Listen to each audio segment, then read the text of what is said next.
وہ لوگ جو جو جو سیکشول ہیرسمنٹ بھی کرتے ہیں شاگردوں کے ساتھ، ان کے کیسز آئے ہیں، جو میڈیا کا دباؤ ڈال کر اخبارات والے لوگوں کے ساتھ تعلقات رکھ کے ان کی خوشامدیں کر کے میڈیا کے ٹی وی اور کالم نگاروں کے ساتھ صرف نوکریاں کر رہے ہیں اور ترقیاں لے رہے ہیں اور پی ایچ ڈی ڈگریاں فلاں کانفرنس سے کر رہے ہیں، وہ بالکل واجب الاحترام نہیں ہے، وہ کرمنل ہیں، اور ان کو باقاعدہ کورٹس میں لے جانا چاہیے کہ وہ تنخواہیں بھی لے رہے ہیں فراڈ جعلی ڈگریوں کی بنیاد پر، ترقیاں بھی لے رہے ہیں اور پڑھانے کے وہ قابل اہل ہی نہیں، اور وہ دھوکہ دے رہے ہیں ہمارے بچوں کو، ہمارے نظام تعلیم کو اور ہمارے تعلیمی اداروں کو۔ یہ میں وضاحت کروں۔ اب آ جائیے کہ ان کا رول کیا تھا۔ ان کا رول یہ تھا، جو ایک اچھا استاد ہے اس کا بھی رول یہ ہے کہ وہ جو جس طرح کا بھی نصاب اسے ملا ہے وہ اس کو پرکھے، اس کو سمجھے، اور یہ جان لے کہ یہ نصاب کلونیل سسٹم کی نمائندگی کر رہا ہے اور ان کے ذہن کے مطابق ہم پر مسلط کیا گیا ہے، اور آج تک یہ ہمیں حقیقی تعلیم اور حقیقی ادب سے دور رکھے ہوئے۔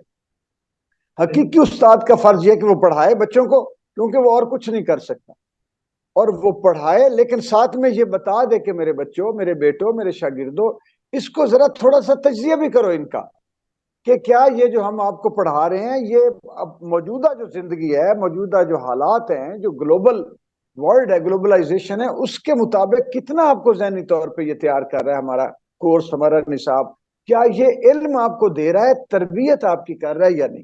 یہ ساتھ ان بچوں کے ذہن میں ڈال دے تو ہم سمجھیں گے کہ انہوں نے ذمہ داری پوری کی۔ اب ہو یہ رہا ہے کہ ڈاکٹر صاحب پچھلے 30 سال میرے اوپر روکا گیا کہ تھیسس نہیں ہونے دینا۔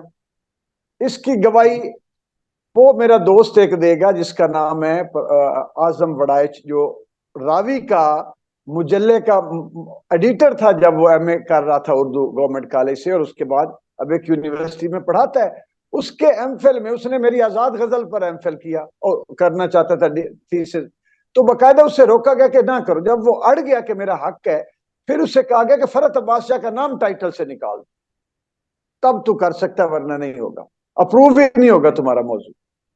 اچھا، اس کے بعد یہ بیٹھی ہوئی ہے میرے ساتھ، اورینٹیل کالج ہے، چونکہ یہ ڈائریکٹ میں اسے سمجھتا ہوں کہ یہ فورٹ ولیم کالج کے جو آگے ایجنڈا تھا اس کا یہ سینٹرل ہب ہے، یہ ہب ہے ابھی تک اسی طرح۔ یہاں پر میرے اوپر باقاعدہ ان ریٹن اور ان سیڈ پابندیاں لگا دی گئی کہ نہ اس کو یونیورسٹی میں کبھی بلانا ہے، نہ اس کو گھسنے دینا ہے، نہ اس کو کسی مشاعرے، سیمینار، لیکچر میں، نہ اس پر کوئی کام ہونے دینا ہے، نہ لوگوں کو کوشش روکنا اسٹوڈنٹس کو کہ اس کا تاثر خراب کیا جائے کہ یہ تو معمول پاپولر، اس کو پڑھے ہی نہ۔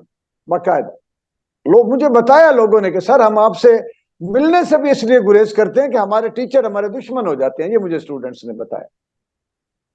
اچھا، یہ میرے ساتھ نہیں تھا صرف، میں بتانا ہے میرے تو چونکہ یہ عین الیقین اور پہلا تجربہ ہے نا، مشاہدہ، گواہی دے سکتا ہوں میں، یہ ہر جینوئن رائٹر کے ساتھ کیا گیا۔ اور انہوں نے اس کے جواب میں کیا کیا، ایک پروفیسر مجاہد صاحب ہیں جو دیال سنگھ کالج میں پڑھاتے ہیں، میں ایک ان کا سروے پڑھ رہا تھا جس کے نتائج جب برآمد ہوئے تو انہوں نے، یعنی سروے یہ تھا کہ لوگ کتاب سے دور کیوں ہو گئے، تو بہت سارے آراء میں جو ایک کلیدی رائے یہ بھی تھی، خود پروفیسروں نے دی ہوئی تھی، کہ جب سے آپ نے تخلیق کاروں کو ادب سے باہر کیا ہے اور اسٹوڈنٹس سے چھین لیا ان کو، اور آپ منع کرتے ہیں کہ ان کو نہ پڑھائیں، ان کو نہ پڑھیں اور ہمیں ہی پڑھتے رہیں، اس کے بعد یہ ہوا کہ بچے اور اسٹوڈنٹس اور لوگ کتاب سے دور ہو گئے۔ یہ نتیجوں میں آ رہا تھا۔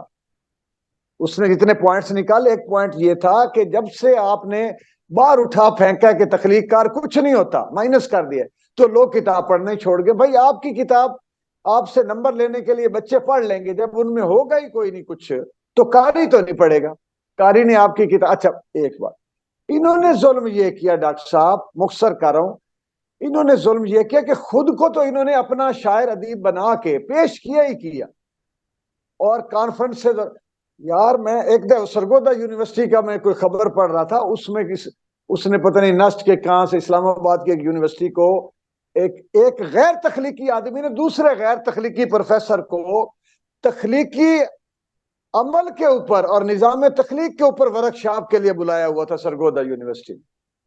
یار آپ کتنی بڑی یہ کتنا بڑا کرائم ہے بچوں کے ساتھ، اس ادارے کے ساتھ، منصب کے ساتھ اور کلاس کے ساتھ، ڈپارٹمنٹ کے ساتھ کہ آپ تخلیق کے اوپر غیر تخلیقی لوگ آ کے بچوں کو کیا پڑھائیں گے جن کا تخلیق کا تجربہ ہی نہیں.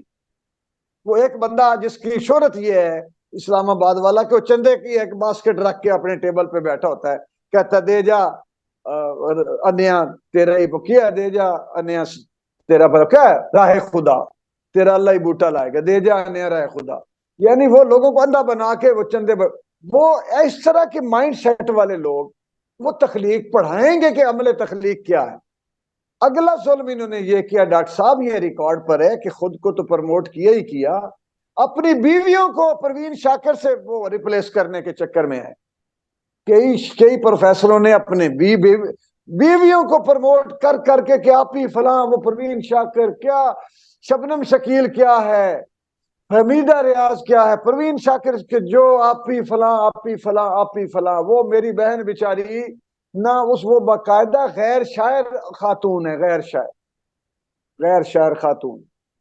میری ایک نعت کو الٹا کے پڑھ گئی چیف منسٹر ہاؤس میں، اور یہ سارے مچیچے تو لچوات بھی بیٹھے تھے، منسٹر بھی کچھ بیٹھے تھے.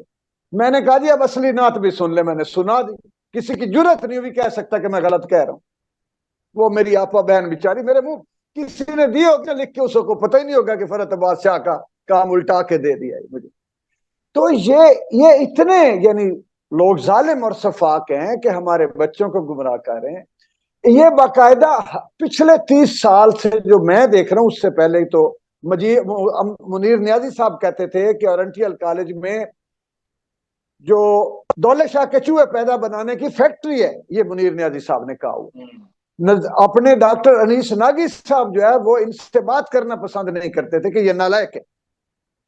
میں آپ کو پچھلے 30 سالوں سے دیکھ رہا ہوں کہ ادھر جتنے وہ بڈھے جو ریٹائر ہیں ابھی تک جان نہیں چھوڑ رہے مسلط ہیں، انہوں نے بددیانتی کی، غلط ایک شاعر میرا جی جو بیچارہ نفسیاتی مسائل کا شکار تھا اور باقاعدہ وہ سیکشل اس بیماریوں میں مبتلا تھا، اور وہ تراجم وہ ویسٹرن کو پڑھ کے نقل مار کے اس کو آج تک پڑھا رہے ہیں آج تک. اور اس کے بعد جو 2-3 لوگ شاعر انہوں نے اور شامل کیے ہیں وہ شاعر ہیں ہی نہیں. وہ جو کہہ دے کہ جو شعر ہے وہ سڑا ہوا آلو جس پہ کتے پیشاب کرتے، اس طرح کا شعر لکھنے والے بندے کو آپ نے سلیبس میں ڈالا ہے، اور ایک عربی کے استاد کو شاعر بنا کے آپ نے اس میں ڈال دیا. یہ ظالم ہیں، سفاک لوگ ہیں. اور مجھے یہ بتائیں، اختر حسین جعفری، منیر نیازی، رام ریاض، بیدل حیدری، سلیم کوثر، صابر ظفر، فرحت عباس شاہ، ڈاکٹر ابرار، شفیق احمد خان، محسن نقوی، عدیم ہاشمی، یہ سارے شاعر یہ زیرو ہیں. احمد فراز ککھ نہیں ہے. اور یہ جو بیٹھے ہیں حبیب عزیز احمد مدنی اور ظفر اقبال اور یہ خورشید رضوی، 4 بیچارے وہ شریف آدمی ہیں. خود بھاگ گیا ہوا ہے احمد مشتاق، 8-10 غزلوں کا شاعر ہے وہ. یہ ان کو لگتے ہیں کہ جنہوں نے تخلیق کے پہاڑ پورے، تخلیق کے صحرا گلشن بنا دیا، آبیاری کی اتنی لوگوں کے دلوں میں بستے ہیں، وہ ان کو لگتے ہیں کہ یہ شاعر ادیب ہی نہیں. یہ اتنے شعر دشمن لوگ. بہت اچھی. ایک تو یہ کہ گفتگو اتنی مدلل اور اتنی کمپریہنسو آپ نے کر دی کہ ویسے اس میں کیا ایڈ کرنا ہے. میں ان کو اپنے الفاظ میں ریپیٹ کروں گا. میرا وہی سٹانس ہے جو آپ کا ہے کہ تخلیق کار جو ہے اس کا تعلق کسی یونیورسٹی کے تدریس کے عمل سے ہونا ضروری نہیں ہے.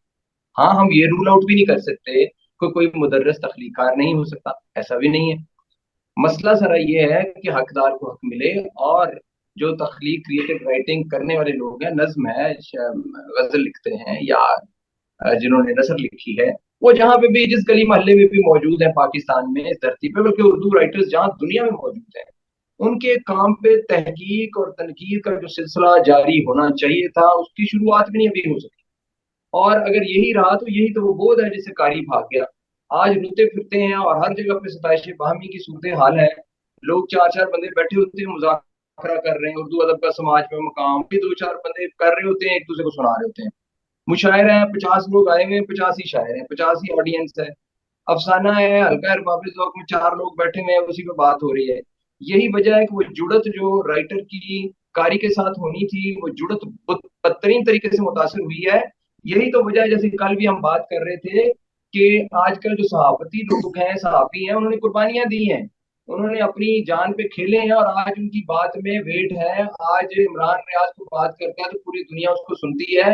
اب یہ تخلیق کار کا جو فلسفہ ہے کہ حرف جو ہے وہ بعد میں اپنی قوت دکھائے گا، اس کی قوت دکھانے سے پہلے ہی تبدیلیاں کروشل آ جاتی ہیں، سماج تباہ ہو جاتے ہیں. اور آج کا ادیب شاعر یہ سوچ رہا ہے کہ شاید آج سے 40 سال بعد اس کا حرف جو ہے وہ بہت بڑی تبدیلی لائے گا. وہ اسی لیے نہیں لائے گا کہ جب آپ جینون تخلیق کار کی آواز دبا دیں گے، جب استاد جو آپ کے دامن تھے ان کی، حبیب جالب کی آواز سامنے آتی تھی، منیر نیازی کی سامنے آواز آتی تھی، ایوانوں میں ان کی آواز کی آواز جو ہے سنائی دیتی تھی، اور پھر ان سے گھبراہٹ بھی ہوتی تھی، فراز صاحب بولتے تھے، اور پھر ان کو جیلوں کی سزائیں بھی سنائی دی جاتی تھی، ان کو ملک بدر بھی کیا جاتا تھا، اور اسی اصول کے تحت پھر آڈینس تک ان کی باتیں پہنچتی تھیں. اب صورتحال یہ ہے کہ اب جب فرحت عباس ایک کتاب مزاحمت کریں گے بھی لکھتا ہے، تو اس کی کتاب کو جب مدرسین دبائیں گے، جب میری احتجاجی اور جو مزاحمتی شاعری ہے اس کو دبائیں گے، وہ بات لوگوں تک پہنچے گی نہیں، اور تدریس کے شعبے سے وابستہ لوگ پروموٹ نہیں کریں گے طالب علموں کے ہاں، تو یقیناً وہ میسج عوام الناس تک نہیں پہنچے گا. تو وہ شعور، سماجی شعور جس کی میں اور آپ بات کر رہے ہیں، وہ رک جائے گا. وہ مدرسین پہ یہی بات ہے. آپ نے ان کے لفظ مدرسین کہتے ہیں، میں ان کو چلو ٹیچرز کہہ لیتا ہوں کہ ان کے لیے احترام ہے، لیکن ان کا کام جو ہے وہ کام کیوں نہیں کر رہے؟ پچھلے دنوں ایک خاتون ہے یہاں پہ اسلامک انٹرنیشنل یونیورسٹی میں، وہ ہیڈ آف ڈپارٹمنٹ رہی ہیں انگریزی کی. آپ وہ قائد یونیورسٹی میں ہیں. میں نے ان کو پوچھا کہ آپ جو ہے لکھتی ہیں، اس نے بڑی کلیئرٹی سے کہا کہ میں کریٹو رائٹر نہیں ہوں، میں کریٹیکل ہوں، میں نہیں لکھتی. اچھا، یہاں پہ یہ کسی مدرس کا کہنا یا پروفیسر کا کہ میں نہیں لکھتا، وہ اپنی بےزتی سمجھتا ہے. سو ہر کسی نے جوڑ توڑ کر کے کچھ نہ کچھ کام کیا ہوا ہے. کوئی والی بات کہ بے رس شاعری ہے، شاعری میں کوئی وہ وزن تو موجود ہے، لیکن شاعری کے اندر جو تخلیقی وزن ہے وہ اس سے آ رہی ہے. کوئی ان کی بات کے اندر وہ نہیں. اور صاف ظاہر انہوں نے ریپلیس کر دیا ان جینون لوگوں کو. جب ریپلیس کیا تو وہ میسج، وہ پیغام جو تخلیق کار کا سماج تک پہنچنا تھا اور سماج میں بہتر تبدیلیاں آ رہی تھی، یہ مکمل پروسیس رک گیا. اور اس کو رکے ہوئے تو اب میں سمجھتا ہوں 30-35 سال ہو گئے. تو 30-35 سال کا یہ جو ڈیڈ لاک ہے، میں آپ سے یہ بھی پوچھوں گا، یہ ڈیڈ لاک ہے، ہم اس پہ بات تو کر رہے ہیں تو ان قریب کوئی بہتری کی گنجائش ہمیں نظر نہیں آ رہی. لیکن اگر آتی بھی ہے تو آپ اس کا سولوشن بھی تو بتائیں کہ یہ ڈیڈ لاک کیسے ہم اس کو ختم کریں گے، اور یہ جمود انرشیا جو ہے یہ کیسے بریک ہوگا. اور اس کے لیے کیا اسٹیٹ کے اداروں کو کچھ کرنا پڑے گا، ہمیں کچھ کرنا پڑے گا، یا ایک پیرالل متوازی تحریک چلانی پڑے گی جس کے ذریعے لوگوں کو بتانا پڑے گا، یا ہمیں کیا کرنا چاہیے کہ ایک جینون رائٹر کا جو کھویا ہوا مقام ہے وہ سامنے آئے. آپ نے بڑے اچھے لوگوں کا ذکر کیا ہے. دیکھیں، آپ منیر نیازی کو پلیڈ کر رہے ہیں، عدیم ہاشمی کی بات کر رہے ہیں، اختر جعفری کی بات کر رہے ہیں، آپ بات کر رہے ہیں احمد فراز کی. آپ کا کوئی ایسا تو باعث ہے نہیں کہ آپ جنرل تخلیق کار یا رائٹر کے خلاف ہیں، یا آپ کہہ رہے ہیں کہ یہ ہماری اپنی گڈی چڑھے، یا آپ نرگسیت کا اتنا شکار ہیں کہ فرحت بادشاہ کے ساتھ علاوہ کوئی ایگزسٹ ہی نہیں کرتا. ہم تو دو بندے ہیں، ہم ایک دوسرے سے اتنی محبت کرتے ہیں، تو اچھا لکھنے والوں سے ہم محبت کیوں نہیں کریں گے؟ اس شہر میں اور اس ملک میں گلی کوچوں میں ایسے ایسے شاعر اور ایسے ایسے تخلیق کار موجود ہیں جن کے فن کو ارادتاً دبایا گیا ہے، اور اس کے نتیجے میں یہ گیپ جس کی بات میں انرشیا کی بات کر رہا ہوں یہ موجود ہے. میں آپ سے یہ بھی جاننا چاہوں گا کہ آپ کے پاس کیا ستباب ہے اس کا کہ how to do the things, یہ کیسے سارا کچھ چینج کیا جا سکتا ہے، اور اس کا لیے کیا لائحہ عمل ہونا چاہیے؟ دیکھیں جی، یہ آپ نے تھوڑا سا 4-5 جو حل بتائے ان میں یہ والا حل جو میں بتانا چاہتا ہوں اس کا ذکر بھی کر دیا ہے. بنیادی طور پر یہ ہمارے بچوں کو فیس لے کر ان سے اور یہ تنخواہیں لے کر ان کو دھوکہ دے رہے. پہلی بات تو یہ ہے کہ یہ کرمنل ہے کہ جو ان کا فرض ہے یہ ادا نہیں کر رہے. الٹا فرض تو ادا نہ کرنا الگ ہے، بلکہ اپنے آپ کو پروموٹ کر رہے ہیں، اور جو اوریجنل جینوئن لوگ ہیں ان کو مار رہے ہیں، ان کا قتل کر رہے ہیں. یہ لوگ حقیقی ادب اور حقیقی ادیب کو مار کے ان کی جگہ خود لے رہے ہیں صرف مفادات اٹھانے کے لیے، جس کی وجہ سے ہماری تہذیب، ثقافت، ہمارا علم، ہمارا ادب، اس سب کو بہت بڑا دھچکا پہنچ رہا ہے اور یہ ڈیمیج ہو رہا ہے. اور وہ جو ہمارا بچہ ہے جس نے زرخیز ذہن کے ساتھ یہاں سے نکلنا ہے، وہ ایک بند ٹوپی لوہے کی بنوا کے، اس کو میں نے دیکھا ہے، وہ بچے بھی باعث ہیں. ان کا بھی دھیان کدھر لگا ہوا ہے کہ میں نے پاس ہونا ہے، میں نے ڈگری لینی اور میں نے نوکری لینی اور میں نے اپائنٹمنٹ کرانی. لو جی، یہ چیک. اور اس ڈر سے